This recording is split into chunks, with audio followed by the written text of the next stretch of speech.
السلام علیکم. Think tank میں خوش آمدید. میں ہوں سید عائشہ ناز. پروگرام میں میرے ساتھ موجود ہیں ایاز امیر صاحب, پروفیسر ڈاکٹر حسن عسکری صاحب, خاور گمہ اسلام آباد سے ہمیں جوائن کریں, اور سلمان غنی صاحب ہمیں عمرے کی ادائیگی کے بعد واپس جوائن کر چکے ہیں. ویلکم بیک سلمان صاحب, بہت بہت مبارک ہو. وزیر اعظم نے بھی عمرہ کیا, سلمان غنی صاحب بھی عمرہ کر کے آئے ہیں.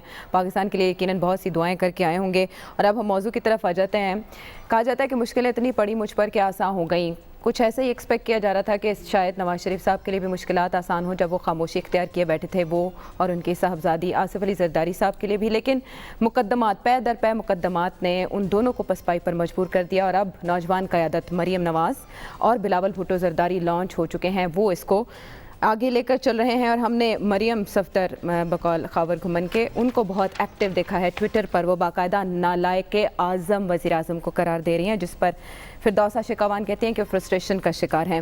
ایسا محرکات کیا ہیں؟ پہلے اتنی خاموشی اور پھر اچانک اتنے رقیق حملے.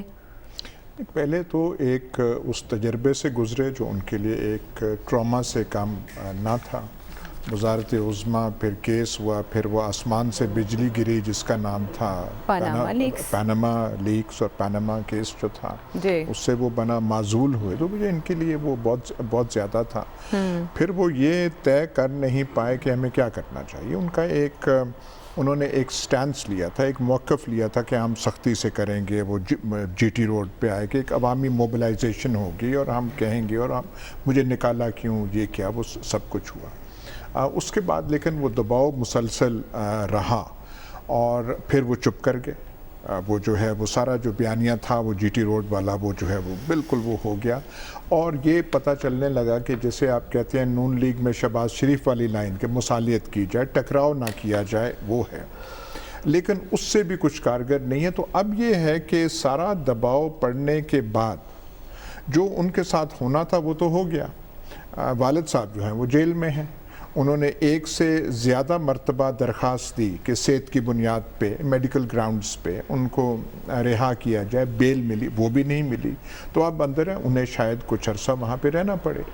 تو اس سے جو ہے جو ایک ان کا لہجہ اور الفاظ, اس میں پھر ایک تبدیلی آ گئی ہے کہ بھئی ہم نے جو مصالحت کرنی تھی کوشش, وہ تو ہم کر بیٹھے, اس سے تو ہمیں کچھ حاصل ہوا نہیں ہے. اس بارے میں یہ کہنا ہے کہ صرف اس بات پر اتفاق نہیں ہو سکا کہ مریم نواز سیاست کریں گی یا نہیں.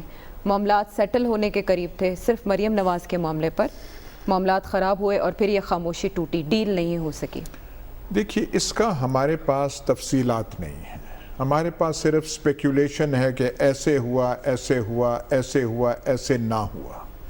جو ہمارے سامنے چیز ہے جس کے بارے میں ہم وثوق سے کہہ سکتے ہیں کہ اب ان کا ایک تو بات طے ہے, پیپلز پارٹی کی قیادت عملاً آدھی بلاول بھٹو کو منتقل ہو چکی ہے. جی اچھا, وہ جو ہیں قومی اسمبلی میں آپ ان کو دیکھ لیں, ان کا تو ایک جیسے آپ اختلاف کریں, یہ ہم کہہ سکتے ہیں کرپشن ہے, مار گئے, لوٹ گئے, کھا گئے, ڈکیتی کر دی, وہ اپنی جگہ. لیکن یہ دونوں جو ہیں اس سیاسی آگ اور کندن میں سے کر کے وہ ایک مضبوط ہو رہے ہیں, اور قیادت نون لیگ کی ان کے پاس جا رہی ہے. پیپلز پارٹی کو ان کو تقریباً بغیر کسی اعلان کے منتقل ہو چکی ہے, اور ان میں میچورٹی بھی آ رہی. اب ہم یہاں پہ کڑتے رہ سکتے ہیں کہ دیکھیں جی ان خاندانوں کے بیچ میں ہماری سیاست پھنسی ہوئی ہے, اور کچھ نہیں ہے, یہ نہیں ہے.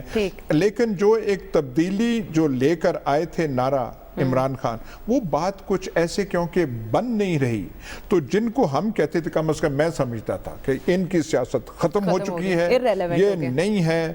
سیاست کی جو بالکل نئی ریالٹیز آ گئی ہیں, میرے خیال ہمیں نظر ثانی کرنے کی ضرورت ہے. لیکن جس طرح بات کی کہ آدھی ادھر جو پارٹی ہے وہ بلاول کو فالو کر رہی ہے, منتقل غیر اعلانیہ طور پر, چونکہ ادھر مریم نواز کو ہاؤس آف شریف کی متفقہ حمایت حاصل ہے. دیکھیں, ایک تو ایاز صاحب نے بڑی اعلیٰ ظرفی کا ثبوت دیا ہے جو آخر میں یہ بات انہوں نے کہی ہے کہ ہم نے اس اپنی سوچ اور اپروچ پہ نظر ثانی کی ہے. اور میں ہمیشہ سے یہ کہتا آیا ہوں کہ یہ پارٹی نواز شریف کی ہے, یہ مقبولیت نواز شریف کی ہے, یہ ووٹ بینک بھی نواز شریف کا ہے, وہ جیل میں ہو یا جیل سے باہر. کویسچن آپ کا یہ ہے کہ کیا مریم نواز کو پارٹی کی متفقہ حمایت حاصل ہے؟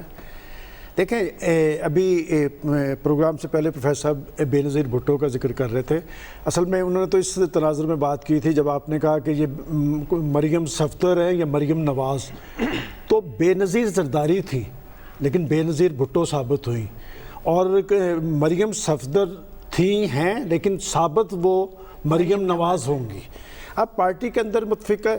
مجھے یاد پڑتا ہے کہ کلثوم نواز صاحبہ جب پارٹی میں متحرک ہوئی, میں اس وقت نوائے کا چیف رپورٹر تھا, اس وقت کلثوم نواز صاحبہ کو بھی قبول نہیں کیا گیا تھا, چونکہ مشرقی خواتین کا ایک کریڈٹ ہوتا ہے جب ان کے گھر پہ یا ان کے بندوں پہ کوئی مصیبت آتی ہے تو وہ پھر باہر آتی ہیں مجبوراً. اور کلثوم نواز صاحبہ جب باہر آئیں اس وقت بھی پارٹی کے اندر ایک ڈویژن تھی.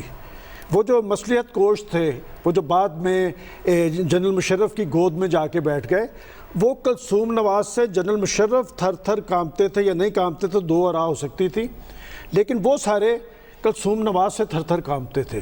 اور مجھے یاد پڑتا ہے کہ اس وقت بہرحال وہ پاکستان کے بڑے سیاسی لیڈر ہیں, مسلم لیگ نون کا حصہ رہے ہیں, کہ اس مائی نو ڈکو ایسا نو لے دے جائے گی.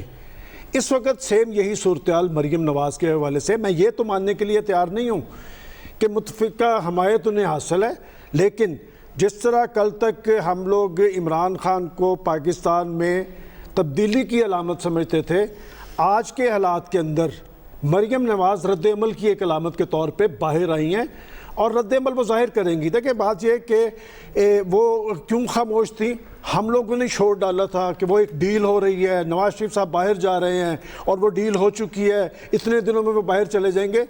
دیکھیں جتنا تھوڑا بہت ہم سیاستدانوں کو جانتے ہیں, ڈیل کرنے والا باہر جا چکا ہے. اور یہ بات میں نے یہاں کہی تھی آپ کو کہ شہباز شریف صاحب ڈیل کرتے ہیں. دیکھیں پارٹیز کے اندر اس طرح کے لوگ ہوتے ہیں کہ وہ مفاہمت کی سیاست کر رہے تھے, اور نون لیگ کے صدر شہباز شریف صاحب ہیں, لیکن ان کا بیانیہ پارٹی کے اندر پٹ چکا ہے. پارٹی کے اندر جو بیانیہ چل رہا ہے وہ مریم نواز کا بیانیہ ہے, اور یہی نواز شریف کی سوچ اور اپروچ ہے. اور آنے والے چند ماہ کے اندر آپ سیاسی اثرات دیکھیں گے مریم نواز کے حوالے سے, اور مریم نواز بھی اسی طرح چیلنج کرتی نظر آ رہی ہے جس طرح ماضی کے اندر عمران خان صاحب چیلنج کر رہے تھے نواز شریف صاحب کو. اور انہیں اتنا متحرک رول کس نے دیا, یہ کریڈٹ پھر میں کہوں گا یہ عمران خان صاحب نے دیا. نہیں, کلثوم اپنا مریم نواز کو اتنا متحرک جو کردار ملا ہے یہ اس حکومت نے دیا ہے, اس حکومت کی کارکردگی نے دیا ہے, اس حکومت کے وزراء نے دیا ہے, اس لیے کہ ان پہ اس وقت مریم نواز کا بخار سوار ہے. ٹھیک. اچھا, جو ایک طرف ہونے کی بات شہباز شریف صاحب کی, اب مریم آگے آ رہی ہیں, تو ایسے میں حمزہ شہباز شریف صاحب کی سیاست کس رخ ہے؟ دیکھیے اس وقت جو ہم دیکھ رہے ہیں وہ پی ایم ایل این کی جو پالیسیز ہیں یا ویژن جو ہے آئندہ کس طرف ہم نے جانا ہے, اس میں ماضی کی نسبت تھوڑی سی ہمیں کلیئرٹی زیادہ نظر آ رہی ہے. اور ایک سٹیج یہ تھی کہ یہ ڈیبیٹ تھی پارٹی کے اندر کہ جی کوئی کمپرومائز کیا جائے, اکوموڈیشن کی جائے. دوسری لائن تھی کہ نہیں اکوموڈیشن نہیں, ہمیں کنفرنٹریشن کرنی ہے. تو لگتا یہ ہے کہ اب یہ سارا جو بیلنس ہے وہ ہارڈ لائن کنفرنٹریشن کی طرف جو ہے وہ چلا گیا ہے. دوسرا یہ ہے کہ انہیں ابھی پارٹی کی سینئر لیڈرشپ ملی ہے تو وہ لیڈرشپ کو اسرٹ کر رہی ہیں. ان کو جو ایڈوانٹیج ہے مریم شریف کو, وہ ایڈوانٹیج نواز شریف صاحب کا ہے, کیونکہ پی ایم ایل این کا اصل سپورٹ جو ہے وہ نواز شریف صاحب کے لیے سپورٹ ہے. تو اس کو وہ کیش کرنا چاہتی ہیں, اور اس میں ان کا پھر ایک کانفلکٹ, بڑا پولائٹ قسم کا کانفلکٹ حمزہ سے ڈیولپ ہوگا, کیونکہ حمزہ کے ساتھ لوگ ہیں جو ان کی خواہش ہے کہ اس کی لیڈرشپ جو ہے وہ پیدا ہو. تیسرا فیکٹر جو دیکھنے والا ہے وہ دونوں پارٹیوں پہ اپلائی ہوتا ہے, مسلم لیگ پہ بھی اپلائی ہوتا ہے, پی پی پی پہ بھی اپلائی ہوتا ہے, اور وہ یہ ہے کہ ان دونوں کے پاس اب ٹائم زیادہ نہیں ہے, کیونکہ اگلے 2-1 مہینے میں ان کے مزید لیڈر اکاؤنٹیبلٹی میں الجھ جائیں گے, پی پی پی کے بھی, پی ایم ایل این کے بھی. لہٰذا ان کے لیے اب یہی ہے کہ بڑے فرملی اسرٹ کریں تاکہ یہ جو اکاؤنٹیبلٹی کا پروسیس ہے یہ کہیں آگے پیچھے ہو جائے. لیکن پیرالل تو حکومت کے پاس بھی تو ٹائم نہیں ہے, پیرالل حکومت کے پاس بھی تو ٹائم نہیں ہے. اگلے 2 مہینے تو حکومت کے لیے بھی کروشل ہیں. نہیں, حکومت کے لیے تو حکومت کے لیے تو ہر دن کروشل ہوتا ہے. وجہ یہ ہے کہ پالیسیز حکومت نے بنانی ہوتی ہے. ہم حکومت کو کرٹیسائز کرتے ہیں. اب بجٹ آ رہا ہے جیسے, اب چند 11 دن کے بعد بجٹ آئے گا, بجٹ میں یہ کیا چیزیں پریزنٹ کرتے ہیں اس کے بیسس پہ کرٹیسزم ہوگا. فرض کیجئے یہ اپوزیشن پارٹیز لانچ کرتی ہیں اسٹریٹ ایجیٹیشن, اس میں گورنمنٹ کا رسپانس کیا ہوگا. لہذا گورنمنٹ تو صبح شام دوپہر ہر وقت اسکروٹنائز ہوتی ہے, کیونکہ اس کے پاس اسٹیٹ ریسورسز ہوتے ہیں, اس کے پاس اسٹیٹ پاور ہوتی ہے جو اپوزیشن کے پاس نہیں ہوتی. ٹھیک ہے خبر, ابھی اس سچویشن میں اب مریم نواز کو بھرپور طریقے سے ٹویٹر پر ایکٹیو دیکھ رہے ہیں 9 ماہ کی خاموشی کے بعد, آپ کو محرکات کیا دکھائی دے رہے ہیں؟ اچھا, اگین آپ سے بھی ریکویسٹ ہے کہ صرف 2 منٹ دے دیجیے گا انٹرپریٹ, اور باقی انتہائی رسپیکٹفلی میں تو مجھے اپنے کانوں پہ یقین نہیں آ رہا کہ 10 مہینے کے بعد ایاز صاحب نے سرٹیفکیٹ دے دیا ہے کہ محترم مریم صفدر صاحبہ, یہ بائی دا وے پاناما جو ججمنٹ ہے اس میں ان کا نام لکھا ہوا ہے, سپریم کورٹ آف پاکستان کے اندر ان کو جو مریم صفدر صاحبہ کے نام سے بلایا جاتا ہے. تو اگر انہوں نے آگ کا دریا بھی عبور کر لیا ہے اور محترم جو بلاول وہ بھی کندن بن گئے ہیں, تو پھر زبردست ہماری سیاست کے تو بالکل اس کے بعد میرے خیال میں سنہری دن آنے والے, اور باقی تو مسئلے مسائل ختم ہو گئے. اس ملک کے اندر جو سیاسی لیڈرشپ کا ایک ہمیں نظر آ رہا تھا کہ بالکل جو ختم ہوتی جا رہی ہے.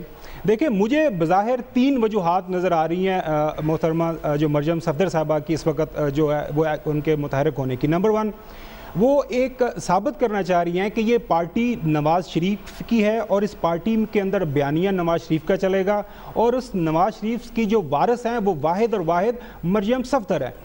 دیکھیں ابھی وہ ساتھ لے کے جاتی ہیں ان کو شہباز, حمزہ شہباز کو, وہ ساتھ ان کو کہتی ہے میرا چھوٹا, شکر ہے ساتھ بھائی لگا دیتی ہیں, صرف یہ نہیں کہتے کہ یہ میرا چھوٹا ہے, ان کا ہاتھ پکڑ کے اوپر لے کے جاتے ہیں. اور شہباز جو حمزہ شہباز ہے وہ 2 ٹائم یہاں پہ پہلے وہ MNA رہے ہیں پنجاب کے اندر, انہوں نے پارٹی کو بڑے اچھے طریقے سے چلایا ہے. لیکن جس طرح کا بیانیہ وہ پیش کر رہی ہیں, حمزہ کو جس طرح ایک انگریزی میں کہتے ہیں نا کہ سیکنڈ فیڈر رول جو دے رہی ہیں, میرے خیال میں ایک تو وہ ایک محرک ہے میرے نزدیک, وہ ثابت کرنا چاہتی ہیں کہ وہی لیڈر ہے. دوسرا جو محرک میرے نزدیک جو فیکٹر ہے وہ ہے, دیکھیں نیب کا پریشر ہے.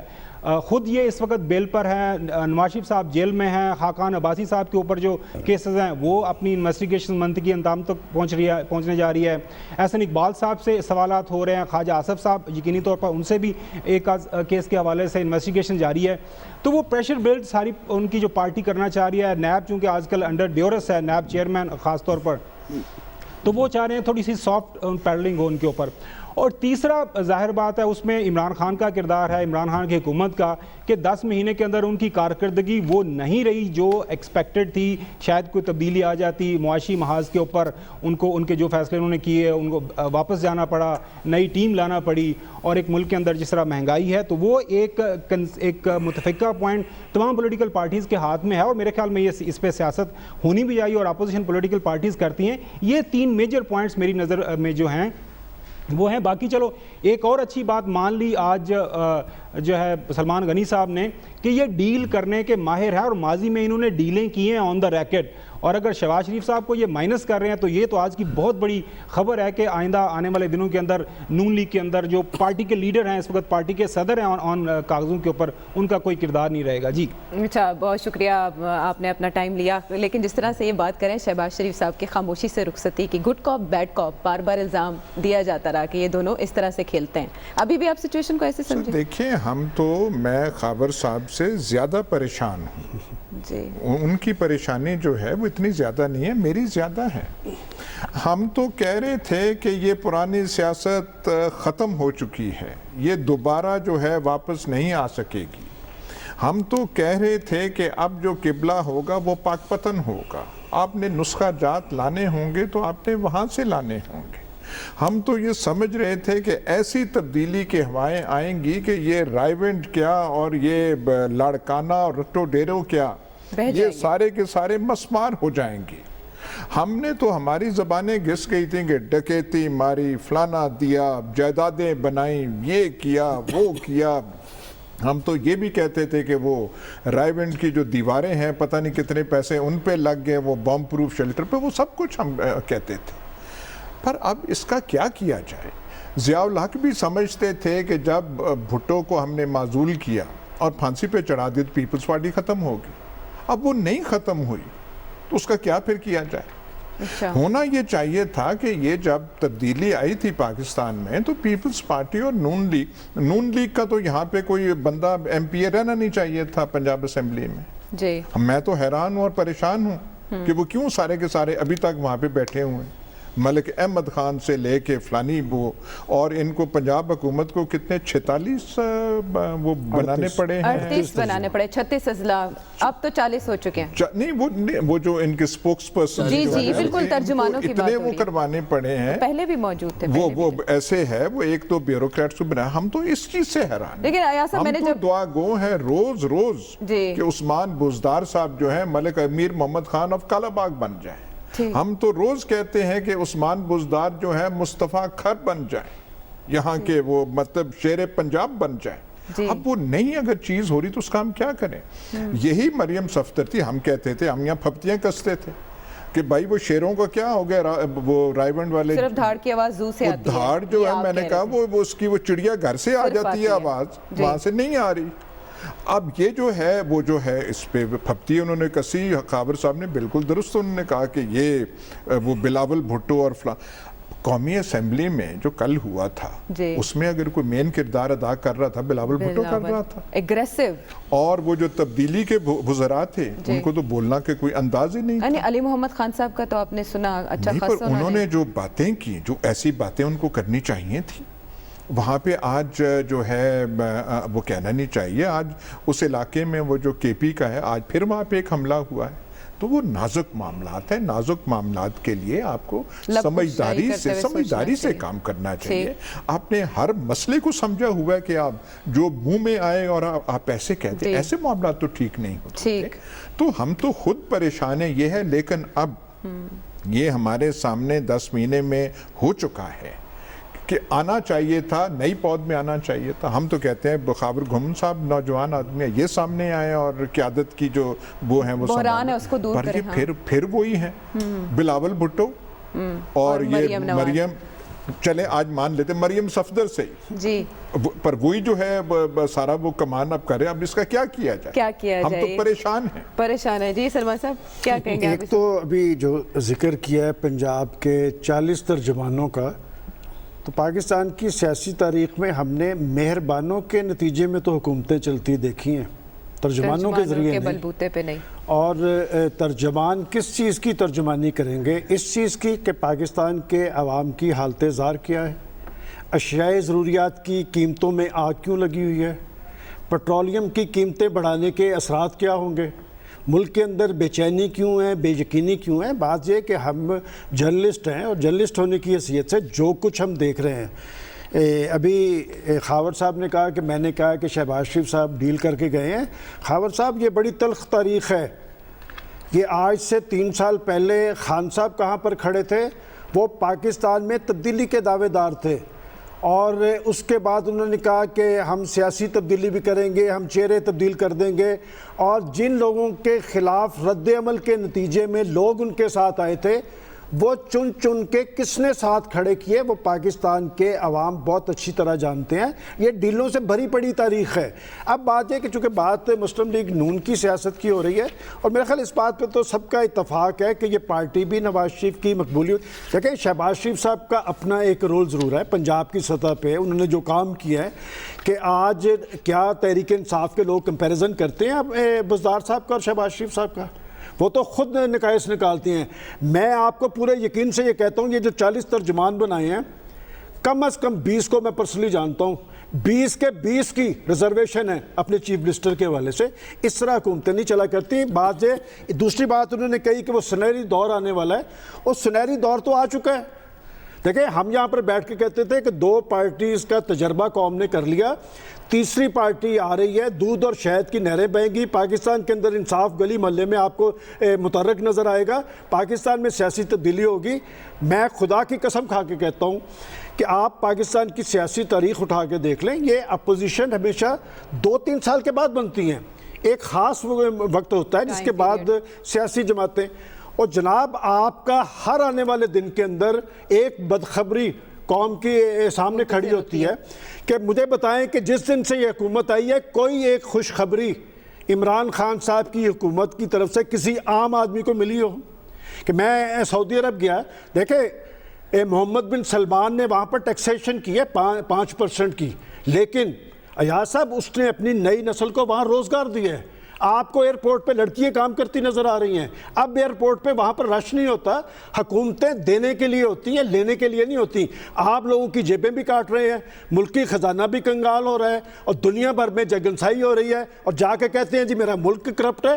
اس طرح نہ حکومت چلے گی اور نہ اس طرح معاملات چلیں گے. آپ بھی اپنے طرز عمل پہ نظر ثانی کریں. اپوزیشن کو پھر آکسیجن انہوں نے ہی دی ہے. دیکھیں بات یہ ہے کہ جن ملکوں میں ادارے مضبوط نہ ہوں جیسے پاکستان میں ہیں, وہاں پہ شخصیات اہم ہوتی ہیں, number 1.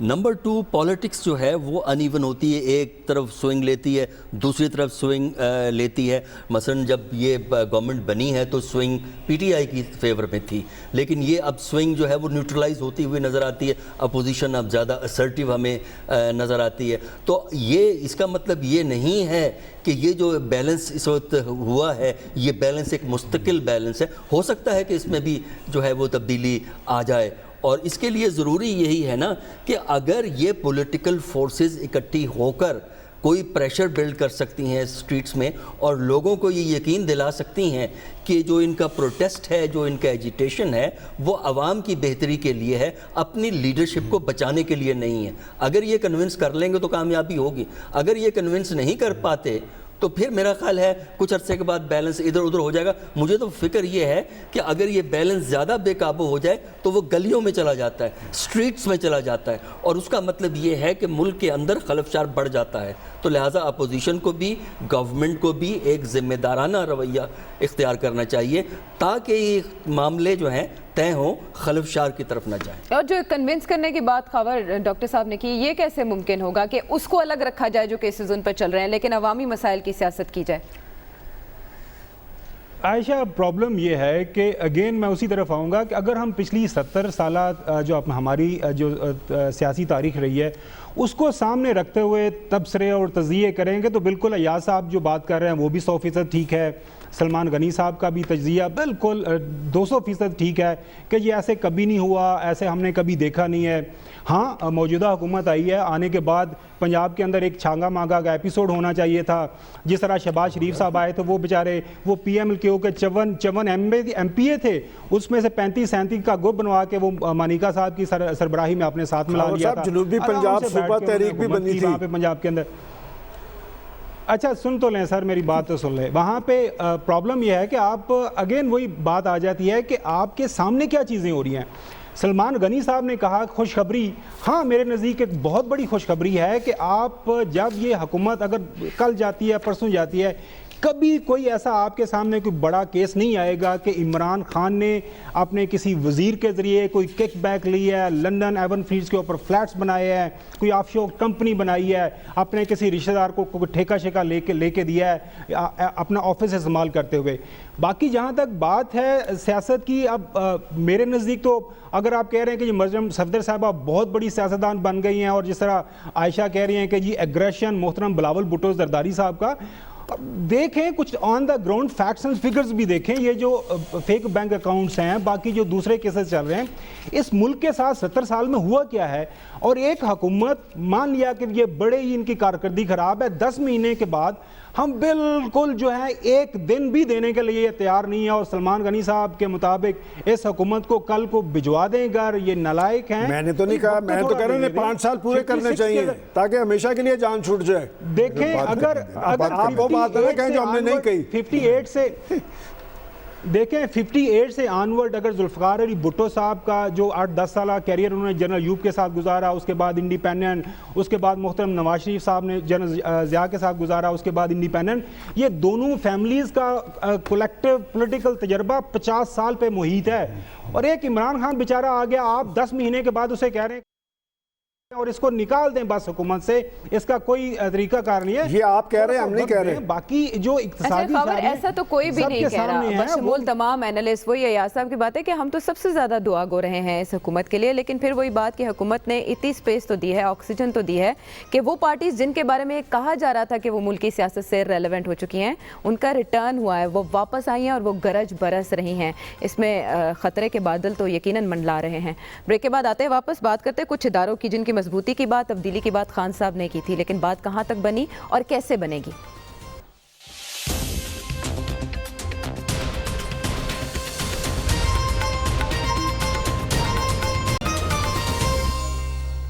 Welcome back to the شو. ناظرین, بہت اہم معاملہ ٹیکس کلیکشن کا. عمران خان صاحب نے, وزیر اعظم پاکستان نے اپنے ایک ویڈیو پیغام میں عوام سے اپیل کی ٹیکس کلیکشن کے حوالے سے, اور اب چیئرمین ایف بی آر نے وزیر اعظم کو خط لکھا ہے, تشویش کا اظہار کیا ہے ان معاملات پر کہ 22 کروڑ کی آبادی میں صرف 20 لاکھ ٹیکس دہندگان ہیں اور یہ ایک آنے والی نسلوں کے لیے پائیدار سسٹم نہیں ہے. یا سب بار بار یہ باتیں سن کے کان پک چکے ہیں, ٹیکس ریفارمز نہیں ہو پا رہی, کیا کریں ہم؟ بالکل آپ ٹھیک کہہ رہے ہیں. بھائی شبر زیدی صاحب جو ہیں جی, ایف پی آر کے چیئرمین بنائے گئے, جی, یہ کسی یونیورسٹی میں مقالہ لکھنے کے لیے ان کو اپوائنٹ نہیں کیا گیا کہ آپ بتائیں جی کہ یہ اتنے فیصد دیتے ہیں, اتنے فیصد نہیں دیتے, آپ کچھ کریں. یہ تو جو آپ نے بتایا وزیر اعظم کو, ہم بھی آپ بتا سکتے تھے. ٹیکس نیٹ بڑھانا آپ کا کام ہے, ٹیکس سے کلیکٹ کرنا یہ جو ہے آپ کا کام ہے. اور یہ وزیر اعظم نے بھی جو ایک وہ ویڈیو میسج جو قوم کو کیا تھا, یہ بھی ایک لحاظ سے درست نہیں ہے. جو سارا ٹیکس کا نظام چل رہا ہے انڈائریکٹ ٹیکسیشن پہ چل رہا ہے. انڈائریکٹ ٹیکسیشن پوری قوم نہیں دے رہی. بالکل سب یہی سوال کرتے ہیں. اور جو غریب آدمی ہے وہ نہیں دے رہا. پیٹرول کی اصلی قیمت کیا ہے جو وہاں سے آپ کو آتی ہے؟ پیٹرول کی قیمت باہر گری ہے, یہاں پہ کیوں مہنگی ہو رہی ہے؟ جب آپ 1 لیٹر پیٹرول خریدتے ہیں پیٹرول پمپ پہ, اس کی قیمت اصلی کتنی ہے اور اس پہ ٹیکس کتنے ہیں؟ آپ ٹیکس نہیں دے رہے. جو موٹر سائیکل والا اور رکشے والا جو اپنا وہ ڈیزل یا وہ پیٹرول بھرواتا ہے وہ ٹیکس دے رہا ہے. موبائل کارڈ پہ ہر چیز پہ ٹیکس ہے. آپ تو اپنا یہ آپ بات کر رہے ہیں ڈائریکٹ ٹیکسز کی, آپ انکم ٹیکس فائلرز کی بات کر رہے ہیں. شبر زیدی صاحب کہہ رہے ہیں کہ جی اتنے لوگ ہیں جو کہ وہ پتہ نہیں کیا کیا کرتے ہیں لیکن وہ ٹیکس اپنا فائل نہیں کرتے. تو یہ آپ کا کام ہے بھائی وہ کرنا. آنے کو تیار نہیں ہے کوئی سر, کیوں نہیں آتے ٹیکس نیٹ میں؟ آنے کا تیار نہیں, کبھی بھی ٹیکس دینا جو ہے کہ اپنی مرضی سے دل کر کے نہیں کرتا. اگر آپ کہیں کہ کوئی ہنسی خوشی چھلانگ لگا کے ٹیکس دیتا, کہیں نہیں دیتا. نہ امریکہ میں نہ برطانیہ میں, نہ وہ زبردستی ریاست جو ہے ٹیکس لیتی ہے. ریاست کا بنیادی فرض یہ ہے کہ آپ اپنا کاروبار چلانے کے لیے جو خرچہ ہے آپ ٹیکس کلیکٹ کریں. جو ٹیکس کلیکٹ نہیں کر سکتا وہ ریاست کے نام پہ پھر پورا نہیں اتر رہا. یہ تو آپ کا ایک بنیادی, یہ تو ہم نے وہ سن کے ہمارے کان اور چیزیں پک گئے ہیں کہ یہ ریاست کا کام ہے امن و امان قائم کرنا اور ٹیکس کلیکٹ کرنا. اگر آپ سے وہ نہیں ہو رہا تو یہ مقالے آپ نہ ہمیں آپ پڑھائیں کہ یہ ہے. بازاروں میں آپ کیوں نہیں وہ آپ کرتے, آپ کہیں کہ وہ فائل کریں گے ہر چیز. کل بھی ہم نے بات کی تھی, سٹاک مارکیٹ والوں کے لیے تو آپ ریلیف پیدا کر سکتے ہیں. چینی پیدا کرنے والوں کے لیے آپ ریلیف پیدا کر سکتے ہیں. چینی سے کیا فرق پڑتا ہے؟ ان کو آپ ریبیٹ بھی دیتے ہیں, ایکسپورٹ کرتے ہیں آپ ان کو ریبیٹ دیتے ہیں, آپ ان کو سبسڈی دیتے ہیں, کنسیشن دیتے ہیں. کپاس کی فصل آپ کی تباہ ہو چکی ہے. گندم اس سال جو ہے کم پیدا ہوئی ہے, جو اس کا ایریا ہے وہ کم ہوا ہے, اس پہ آپ کچھ نہیں کر سکتے. آپ کا 70% آبادی جو اب بھی دیہات میں ہے اس کے لیے آپ کچھ کر نہیں سکتے. کراچی کے سیٹھوں کے لیے آپ کر سکتے ہیں. تو یہ برائے مہربانی یہ جو ٹریٹائزز ہیں, یہ جو ایم اے کی ڈیزرٹیشن ہے وہ ہمیں نہ آپ سنائیں. تو کیوں اتنی ہیلپ لیس ہے گورنمنٹ کے, نہیں ایسے کمزوری گورنمنٹ میں؟ دیکھیں ایاز صاحب نے جو بات کہی ہے وہ تو پیٹرولیم پہ ٹیکس کی بات کر رہے تھے. آپ اپنا گھر چلاتی نہیں چھوڑیں, بجلی گیس کو چھوڑیں. کیا شیمپو کے ساشے پہ ٹیکس نہیں ہے؟ کیا املی کے ساشے پہ ٹیکس نہیں ہے؟ کیا صابن پہ ٹیکس نہیں ہے؟ کیا ٹوتھ پیسٹ پہ ٹیکس نہیں ہے؟ یہ انڈائریکٹ ٹیکسز ہیں. یہ وہ ٹیکسز ہیں اس میں زیادہ تر تو وہ لوگ ہیں جو تنخواہ دار ملازم ہیں, جن کی تنخواہ سے کٹ جاتا ہے. اب بات یہ کہ ٹیکس نہ دینے کے ذمہ دار تاجر نہیں ہیں, عوام نہیں ہیں, مختلف اداروں کے لوگ نہیں ہیں, خود حکومت ہے, انکم ٹیکس ڈپارٹمنٹ ہے. جائیں ذرا مارکیٹوں میں جا کے دیکھیں, لوگ اگر ٹیکس دینے کے لیے تیار ہے تو انسپیکٹر اسے بتاتا ہے کہ ٹیکس دیں گے پھنس جائیں گے, ہمارے ساتھ طے کریں بیٹھ کے. اور آپ کے حکمران جو ہیں, کیا ماضی کی حکومتوں نے آ کے یہ نہیں کہا کہ ہم اپنا ٹیکس نیٹ بڑھائیں گے؟ کیوں نہیں بڑھا سکے؟ جب تک یہ اپنے اپنے سیاسی مفادات کو آگے رکھیں گے. ہم نے اب دیکھیں کئی ساری ٹرمز نئی آ گئی ہیں, ایک پیج آ گیا, اب آ گیا کہ جی ریاست اور حکومت علیحدہ علیحدہ, کہ جی ریاستی ادارے اور حکومت مل کے چل رہے ہیں. یہ کیا تماشا لگا ہوا ہے؟ حکومت کی رٹ موجود نہیں ہے. اور وہ جو ٹیکس لانے, دیکھیں بات پھر وہی بات آ جائے گی کہ 200 ارب ڈالر پاکستان میں آئیں گے, 1 کروڑ نوکریاں دیں گے, 50 لاکھ گھر دیں گے. بھول گئے لوگ سارے, نوکریوں والے بھول گئے. اب تو لوگوں کو اپنی نوکریوں کے لالے پڑے ہوئے ہیں جن کے پاس آج نوکریاں موجود ہیں. بات یہ حکومت کے کرنے کے کام تھے, اور حکومتوں کی ایک رٹ ہوتی ہے, حکومتیں اسٹرنتھن ہوتی ہیں, حکومتیں خود اعتمادی کا ثبوت دیتی ہیں. اب جو صاحب لیٹر لکھ رہے ہیں, پرائم منسٹر کو بتا رہے ہیں, ان کو فارغ ہونا چاہیے. اگر وہ جہاں زیب خان صاحب نے تو یہ بھی نہیں کیا تھا, اتنا تو کریں. دیکھیں بات یہ کہ جہاں زیب خان صاحب کو لانے کے بعد آپ 100 دفعہ کسی آدمی کو سوچ کے لگائیں اور 100 دفعہ سوچ کے نکالیں.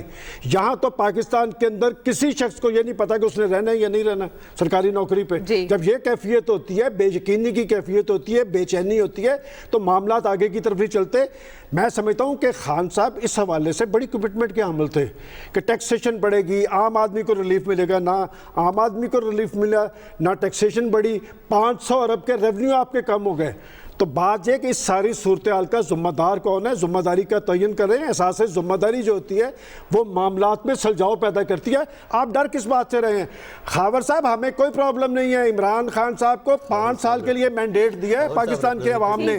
9 ماہ کے اندر ان کے ہاتھ پاؤں پھولے ہوئے ہیں, ٹانگیں کانپ رہی ہیں, کوئی اپوزیشن کی وجہ سے نہیں کانپ رہی.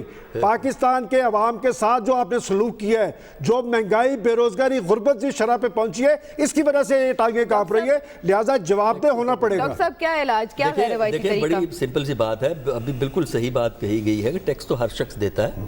یہاں صرف بات ہو رہی ہے انکم ٹیکس کی.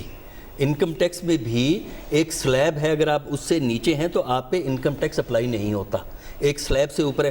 ہمارے ایف بی آر والوں کو یہ بتانا چاہیے کہ جو ان کی اسیسمنٹ میں انکم ٹیکس دینے کی کیٹیگری میں آتے ہیں اور نہیں دیتے, ان کی پرسنٹیج کیا. یہ جو پرسنٹیج دی ہے کہ جی 22 کروڑ میں 20 لاکھ 1% دیتے ہیں, یہ درست نہیں ہے. دوسرا یہ ہے کہ اگر آپ چاہتے ہیں کہ آپ کو ٹیکس ملے, انکم ٹیکس ملے, باقی ٹیکس تو آپ پہ دے رہے ہیں, انکم ٹیکس ملے, تو اس کا طریقہ کار یہ ہے کہ ایک تو آپ انسپیکٹروں کو بھیجنا بند کریں.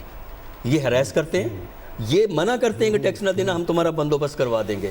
اس کے بجائے ان کو چاہیے, جو ایف بی آر والے, کہ جو یہ بزنس اور ان کی جو آرگنائزیشنز ہیں, چیمبرز ہیں ہر بڑے شہر کے اندر, chamber of commerce and industry, ان کے ساتھ بیٹھیں, ان کے ساتھ مل کے بات کریں اور اس سے کوئی ایک طریقہ کار نکالیں معاملات کو. ان کو جو چیمبر والے ہیں وہ کہتے یہ ہیں کہ ہمیں خراب کرتے ہیں, یہ آ کے انکم ٹیکس کے انسپیکٹر جو ہیں ہمیں خود انکریج کرتے ہیں کہ ہم ان سے کچھ ارینجمنٹ کر لیں.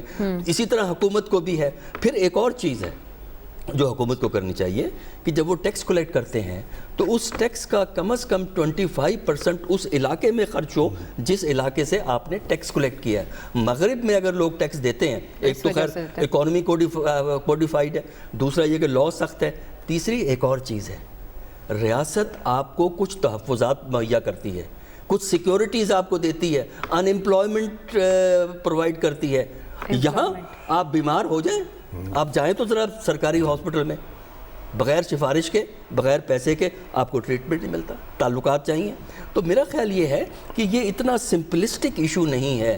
آپ ان کے ساتھ بیٹھیں, چیمبر آف کامرس اور بزنس مین کی آرگنائزیشن کے ساتھ بیٹھیں, ان سے کہیں آپ کی کیا شکایتیں, ہماری شکایتیں آپ سے یہ ہیں, کامن گراؤنڈ ڈھونڈیں اور اس سے مسئلہ حل ہو سکتا ہے. ڈنڈے کے زور سے آپ ٹیکس نہیں لے سکیں گے کیونکہ ہماری بیشتر اکانومی نان ڈاکومنٹڈ ہے. جی, ان ڈاکیومنٹڈ اکانومی, یہ بھی بڑا نیشنل رسک, سیکیورٹی رسک سے قرار دیا جا رہا ہے. بتایا جا رہا ہے کہ بڑی ایک غیر ٹیکس شدہ دولت کے انبار لگ چکے ہیں ہمارے ملک میں.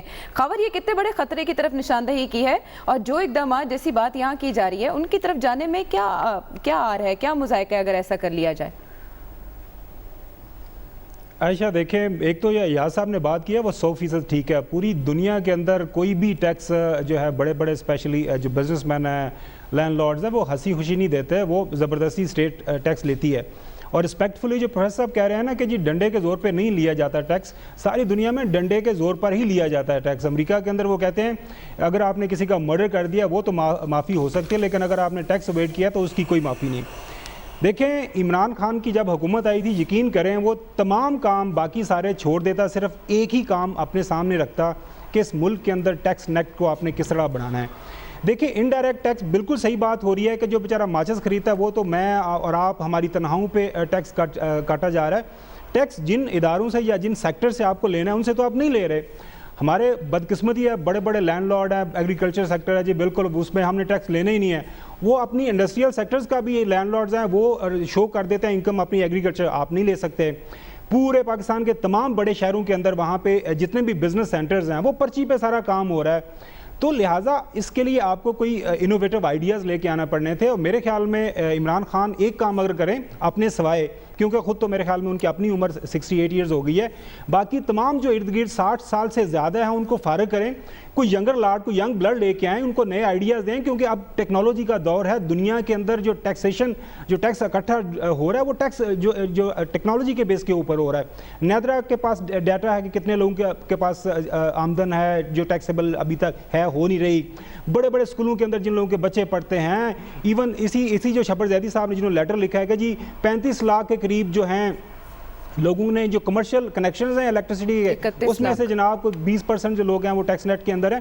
جی ڈیٹا ہے، سب کچھ ہے. یہاں پہ چاہیے آپ کو پولیٹیکل ول. لیکن ہو یہ رہا ہے جو یا صاحب نے بات کی نا، جو ارد گرد آپ کے جو انفلوئنشل جو پریشر گروپس بیٹھے ہیں نا، وہ آتے ہیں آپ کو ڈراتے ہیں، اوہ اگر آپ نے ان کو ہاتھ لگایا تو یہ اسٹاک ایکسچینج ڈوب جائے گی، ان کو ہاتھ لگایا تو یہ انڈسٹری ڈوب جائے گی، آپ اس طرف گئے تو یہ کر دیں گے. ایسے کام نہیں چلے گا. خان صاحب کو میرے خیال میں اس حوالے سے بڑے ہی جو ہے اس پہ غور سے سوچنا پڑے گا.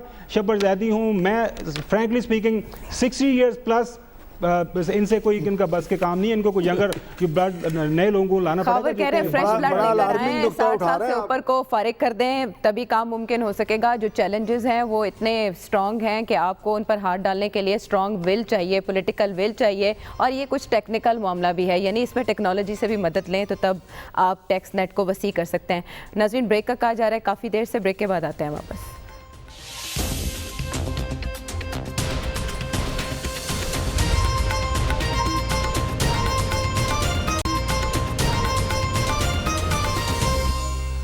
ویلکم بیک ٹو دا شو. ناظرین کچھ OIC کی بات کر لیتے ہیں. اس سے پہلے عرب لیگ اور GCC کے بھی اجلاس ہوئے، لیکن اب OIC اعلامیے میں یہ کہا گیا ہے کہ فلسطین سے اسرائیلی قبضہ ختم کیا جائے. ہر قسم کی دہشت گردی، انتہا پسندی اور تعصب پسندی کی مذمت کی گئی ہے.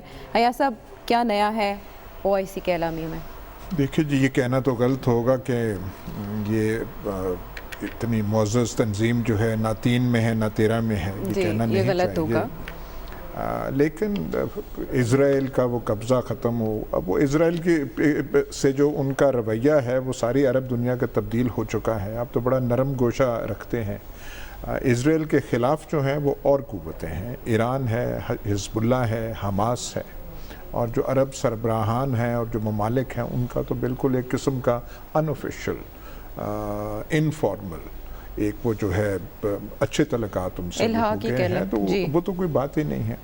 اب یہ مقصد کیا تھا، کیوں کرنا چاہتے تھے، کیا کرنا چاہتے تھے، ٹارگٹ کیا تھا، پر یہ تو ایسا ہی ہے، اعلامیہ ہے بس. وہ آپ وہ لکھ لیں، اور جو اسرائیل کا وہ پہلے لے کر آئے اس کا مطلب ہے کہ وہ اس میں کوئی جان جو ہے اس میں کوئی ہے ہی کوئی. لیکن عمران خان صاحب کا خطاب تو آپ نے سنا ہوگا. دیکھیں میں تو عائشہ عمران خان کے خطاب کو اپریشیٹ کرتا ہوں. عمران خان صاحب نے ڈٹ کے، فلسطین کی بھی بات ہوئی ہے، کشمیر کی بات ہوئی ہے، عمران خان صاحب نے کی ہے.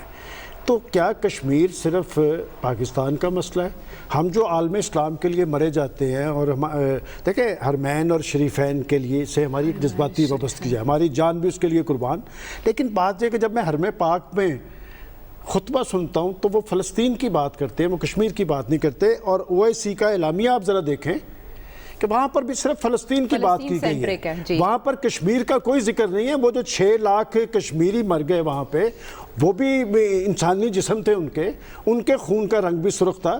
تو وہاں پر اس لیے جو ہمارے عالم اسلام اور ہماری یہ جو OIC کہ کہیں ہندوستان ناراض نہ ہو جائے، چونکہ ہندوستان جارے ہے، ہندوستان ظالم ہے، انہوں نے وہاں پر کشمیریوں کا خون کیا ہے، ان کے خون سے ان کے ہاتھ رنگے ہوئے ہیں کہ بھارت کی ناراضگی کو وہ بروئے کار نہیں لاتے، اپنی بات کرتے ہیں. میں سمجھتا ہوں کہ فلسطین کا مسئلہ بہت امپورٹنٹ ہے، لیکن کشمیر کا مسئلہ اس سے زیادہ امپورٹنٹ ہے کہ وہاں پر کھلی ریاست دہشت گردی ہو رہی ہے. عمران خان صاحب نے وہاں پر بات کی ہے اور کھل کے کی ہے کشمیر پہ. میں سمجھتا ہوں کہ اس فورم پہ ماضی کے اندر بھی ہم یہ بات کہتے رہے ہیں کہ جب تک آپ اکنامک کوارڈینیشن نہیں ہوگی عالم اسلام کے ممالک میں، نہ آپ کا کوئی وزن ہوگا، نہ آپ کی کوئی آواز ہوگی. یورپین یونین کی بات کیوں تسلیم کی جاتی ہے کہ ان کے درمیان اکنامک کوارڈینیشن ہے، اور پھر اس طرح کے اجلاسوں کے بارے میں ٹھیک ہی کہا جاتا ہے کہ وہ گفتن شنیدن برخاستن یہی ہے. اور ایک بات جو شاید یہاں نہیں کہی گئی کہ جس مقصد کے لیے بلائی گئی ہے اس میں بھی پاکستان فریق نہیں بنا، اور میں سمجھتا ہوں کہ یہ اچھی بات ہے. پروفیسر صاحب، مسلم امہ کے مسائل پر بات ہوئی ہے، رزلٹ کیا نکلا؟ دیکھیں رزلٹ تو وہی نکلا جو اس سے پہلے کی کانفرنسوں میں نکلا کرتا ہے. یعنی ایک اعلانیہ آ جاتا ہے، بڑا اچھا بنا ہوا ہوتا ہے، اپنے جذبات کا اظہار ہوتا ہے، اس کے بعد یہ لوگ اپنے کپڑے جھاڑ کے واپس اپنے اپنے ملک کو چلے جاتے ہیں، اور عملی طور پہ تو کوئی اقدام نہیں ہے، کوئی پولیٹیکل ویٹ نہیں ہے نا OIC کا. اس کی وجہ یہ ہے کہ OIC میں جو پولیٹیکل کلاؤڈ پیدا کر سکتے ہیں وہ ممالک ہیں جو اگر وہ اپنے فائنینشیل کیپیسٹی کو پولیٹیکل مقصد کے لیے استعمال کریں، آئل کو ایز اے ویپن اگر کچھ استعمال کرنا چاہیں وہ اس لیے نہیں کرتے کہ ان کی اپنی اندرونی جنگ چل رہی ہے مڈل ایسٹ کے اندر. تو لہٰذا OIC بڑی فیور کرے گی اگر یہ مسلمانوں کے اندرونی جو خلفشار ہے، مڈل ایسٹ کے اندر جو خلفشار ہے، اس کو وہ دور کرنے میں مدد کرتے. تو یہ بڑا کنٹریبیوشن ہوگا، اگرچہ نہیں کرے گی، اس لیے کہ ہم نے یہ دیکھا ہے کم از کم ایک فائدہ، ایک چیز ہمیں کلیئر نظر آئی کہ وہاں پہ GCC کی بھی میٹنگ ہوئی تھی، عرب لیگ کی بھی ہوئی تھی، اس میں تو ایران پہ خوب کرٹیسزم ہوا ہے. اس میں بھی جو شاہ نے جو سعودی عربیہ کے ہیں انہوں نے کرٹیسائز کیا، لیکن ریزولوشن میں نام سے کرٹیسزم نہیں ہے، انڈائریکٹ کرٹیسزم موجود ہے. اچھا کشمیر کی آپ نے بات کی ہے، دیکھیں کشمیر کا سلسلہ یہ ہے کہ OIC کا ایک کانٹیکٹ گروپ ہے جس میں 6 یا 7 ممبر ہیں، پاکستان بھی ہیں. جب بھی یہ سمٹ کانفرنس ہوتی ہے کانٹیکٹ گروپ کی میٹنگ ہوتی ہے، پھر سپٹمبر میں یونائٹڈ نیشن میں ایک میٹنگ ہوتی ہے جس میں وہ کشمیر کے لیے ہمدردی محبت کا اظہار فرماتے ہیں. لیکن وہی چیز ان کے مین بیانیے میں آنی چاہیے، مین اعلامیے میں آنی چاہیے، جو کہ نہیں آتی. اور یہ بات میں آخری جو کہوں گا کہ یہ بات بالکل درست ہے کہ ہم تو جب گفتگو کرتے ہیں کشمیر اور فلسطین، جی کوئی فلسطینی لیڈر جب فلسطین کی بات کرے گا کشمیر کی بات نہیں کرے گا. اس کا حل ڈھونڈنا چاہیے، اس کا حل ڈھونڈنا چاہیے. لیکن اس کا حل کیا ہو کہ مؤثر سمجھا جائے اس طرح کی میٹنگز کو، خاور ان کا رزلٹ جو ہے وہ بارآور بھی ہو، دکھائی بھی دے، سنائی بھی دے.